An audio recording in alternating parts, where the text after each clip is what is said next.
Hi, everybody. My name is Alvina Vasquez. Thank you for joining us. Today, we're having a really important conversation about the Financial Equity Coalition, who's working really hard on creating a state office of financial empowerment. This bill is a bill that legislators will be discussing this week to create a state office that's really going to help the community. We have three leaders here today that are going to be talking about why this is so important, what this will do for our community, and why now is the right time. So we have the amazing Kat Traylor, a financial policy advocate, political strategist, and a small business owner. Barbara Freeman, founder and team leader of La Medici Savings Club. And Maria Gonzalez, community business leader and activist who leads Adelante Community Development in Adams County. So my first question goes to you, Kat. Today we're talking about financial empowerment. Where do systemic racism and financial empowerment cross, and how are they related? Sure. So, great question. So, before we begin, I just want to be clear about some of the confusion when people hear Office of Financial Empowerment. A lot of people hear that and they automatically think, financial counseling, but it's not that. Financial counseling is actually only one component of financial empowerment. So, when we're thinking about empowering communities, that's just one small bit of that. And it's a much larger conglomerate. So to answer your question, I just want to be clear about that. Financial counseling, this is not.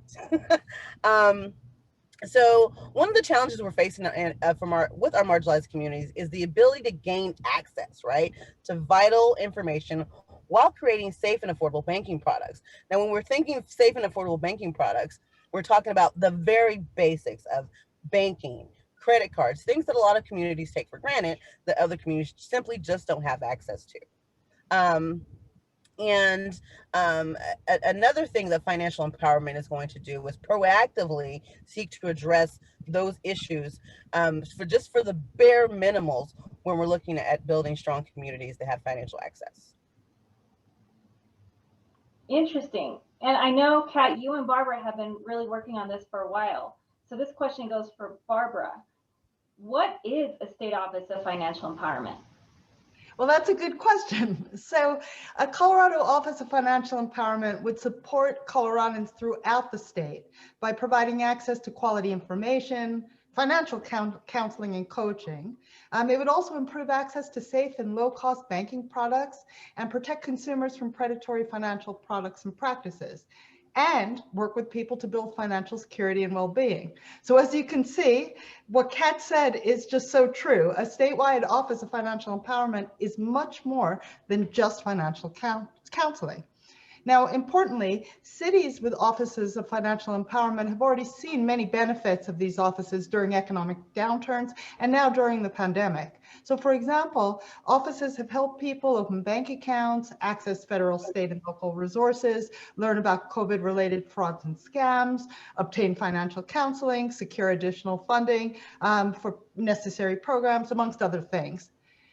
Working really closely with my colleagues on this project, we've learned that people in cities and rural communities face similar financial challenges. And so with the statewide Office of Financial Empowerment, Coloradans will have access to trusted resources to help navigate their options no matter where they live. And that's a great segue about where people live. Let's take, for example, Adams County.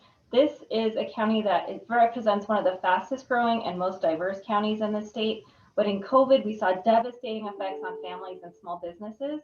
So Maria, who's a great community leader and has been working really hard with small businesses and with families and individuals, what do you think this state office of financial empowerment could do in your community? Thank you, Alvina. It's so great to be able to share today with Barbara and Kat to really talk about how deeply particularly our Latino community within Adams County that we served has been impacted by COVID. And not only by COVID, but traditionally we have already been left behind in so many different aspects of prosperity. And although there has been so much impact right now, we have to figure out what does that economic recovery look like?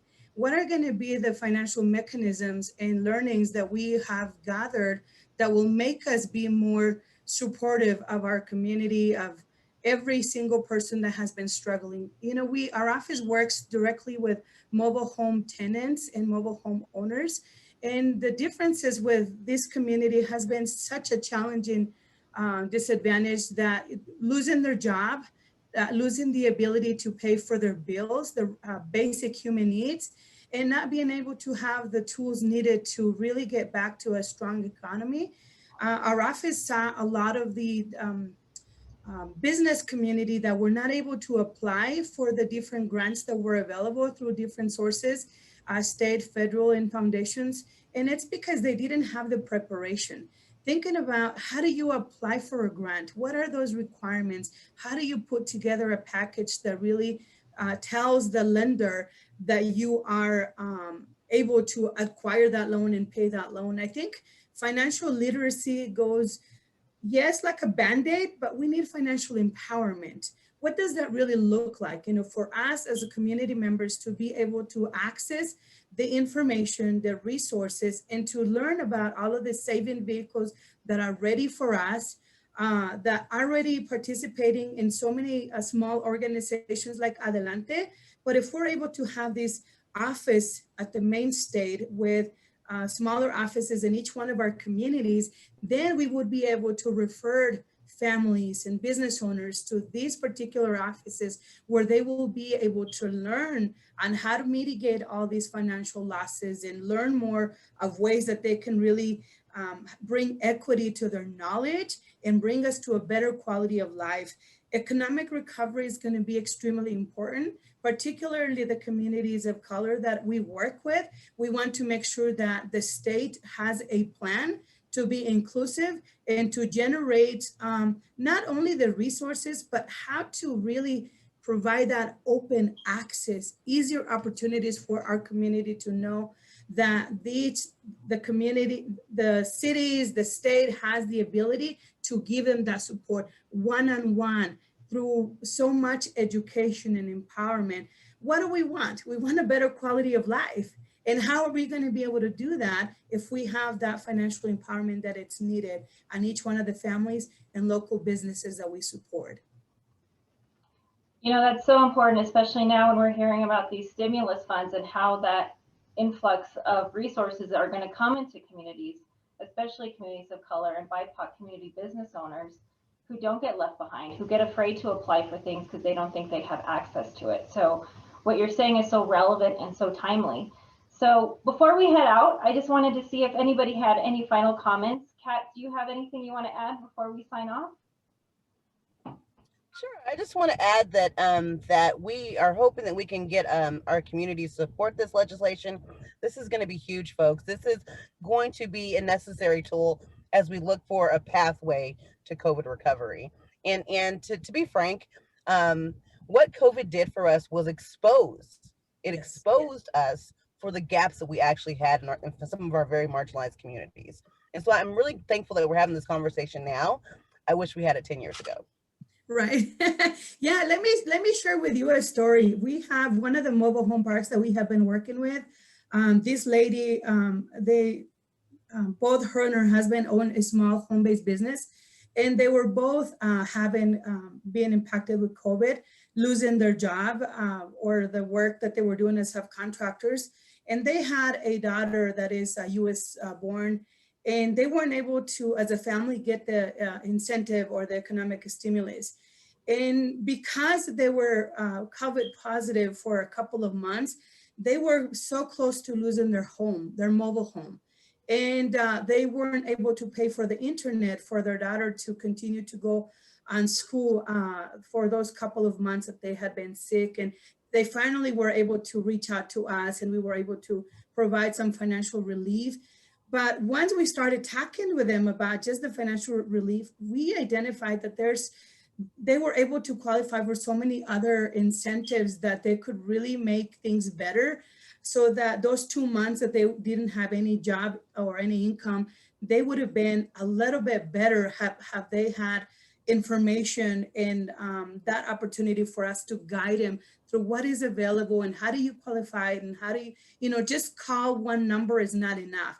We really have to sit down with families and understand where they're at and how do we get them better to a better quality of life through that process of spending the time, listening, and building strategies statewide that are going to be supportive to these families, not just this one particular case, but I can think of so many other opportunities that we can really grow together. And I would just like to echo that, Maria, because, you know, I'm out here in the Roaring Fork Valley, right? And it's rural Colorado. And we're hearing the same exact stories, hundreds of stories just like that. So as you just said, it's not an isolated incident. It's something that's pervasive in vulnerable communities, or, you know, communities that live in these vulnerable conditions. And I think that your story really illuminates it. But I do want to underscore that it's not isolated. No, and then talking about the small businesses, if they're not able to qualify because now the credit reporting is going to go so low because they weren't able to apply for some of the, or not able to pay for their bills, what are we going to be able to do with these small businesses that they need to get loans? I don't want them to fall into predatory lending, which is an easy thing to do when you need money, but then how do you really get out of that situation? It's a cycle that it's very unfortunate that we really need to make sure that we protect our small businesses in our community that are looking for loans, and educate them into what are the best business practices and have them go through that process so that they have an economic recovery faster as well. Anything else, Barbara, you want to add before we sign Oh, off? there's so much I want to add, but as I was listening to the small business, I also was thinking, you know, just consumers too. So through this crisis, we have just seen mounting debt, right? And that is a real worry. So I'm going to stop there. So Yeah, I think you're right. You know, we want people to come out of recovery right side up, not upside down, which can happen with these predatory lending practices. When people are desperate, they don't know who to ask. They're afraid of applying for the wrong thing or flagging the wrong thing. And so they end up with more questions and unfortunately more vulnerable. So these conversations need to happen at the dinner table, at the kitchen table, and they need to be long conversations. It's not going to be one solution for everybody. And it's great to hear that there's this idea out there that we can take these cases and really dig down onto how to get these families and these small businesses right side up. Thank you for being with us. I want to remind everybody to, if you're more interested to learn more, go ahead and comment in the link below. Follow this Facebook page. Make sure you get updates on the legislation. It will be in committee this week, and we'll be posting more updates and hopefully more videos as it moves through the process. Thank you, and have a great Sunday. Thank you. thanks. Still alive. Okay, good. It's out of life.